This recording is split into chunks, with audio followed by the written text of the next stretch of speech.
देखें, आज इंसाफ की जीत है और हमारे वकील सुभान अकरम राजा साहब ने बहुत मुफस्सल दलाइल दिए। जैसे आपने देखा, हमें जुडिशरी से यही उम्मीद होती है किसी भी फोरम के ऊपर कि सारी साइड्स की बात पूरी तरह सुन के इंसाफ किया जाए। आप लोग इस ओपन ट्रायल की दरख्वास्त भी इसीलिए दी गई थी कि ना सिर्फ फैमिली मेम्बर्स, अवाम, मीडिया देख सके कि ट्रायल हो कैसे रहा है और उसमें क्या बुनियादी चीज़ें चल रही हैं। आपने सबने इस अदालत में देखा पिछले कुछ दिनों में कितनी डिटेल मामलात हुए और आज जो शॉर्ट ऑर्डर अभी बेंच ने सुनाया है उसके मुताबिक अब तक की सारी कार्रवाई जो साइफर ट्रायल की है वो काला दम करार दे दी गई है।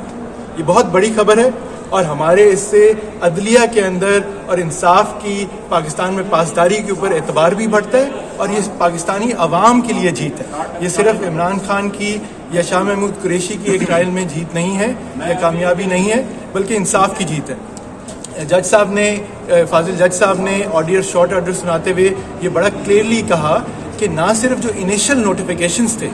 जो नवंबर से